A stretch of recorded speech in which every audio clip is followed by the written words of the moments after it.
So Dennis, let's go back to where you left us. Basically, it depends on the time horizon. We were talking about what happened this week. But when you look 6 months out, 12 months out, if you're an equity investor at this point, given all the uncertainty we're facing, what do? You plan for lower inflation and stocks that benefit from lower inflation. Very simply. We spend a lot of time trying to figure out what the Fed is trying to accomplish. And this is an open secret. They want lower aggregate demand to lower inflation. They're going to accomplish that goal one way or the other. Maybe the bank's tightening of lending standard does it for them. If that doesn't do it for them, they're going to tighten a lot. They're going to tighten more to make that happen. And so the net result of that is companies that benefit from lower inflation are going to outperform.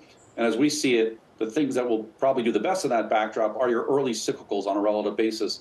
That's tech, communications, and discretionary. So that's an area we'd be focused on.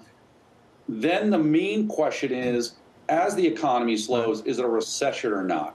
Right. If it's a recession, then more your defensive sectors work. That gets you to the staples, utilities, et cetera. Right. If it's a mild recession, I think you want to fade defensives. And I think you really need to start thinking about the next cycle, which to me is the most interesting conversation. Are we in, and I know you talked to Larry Summers, are we in a lower savings economy that's going to have consistently higher nominal GDP growth, consistently higher inflation pressure, a Fed that's never really going back to 2, but letting inflation run a little bit above target. And over that longer term, the defensives are going to be extremely unattractive if you're going to have a 2-year rate around, quote unquote, these levels for a persistent period of time, Dennis, which is possible in a lower savings economy. Dennis, I want to sneak Sonal in here because I want to ask her the same question as a fixed income. Unfortunately, we have just a short period of time. What do you do when you're investing as a fixed income investor?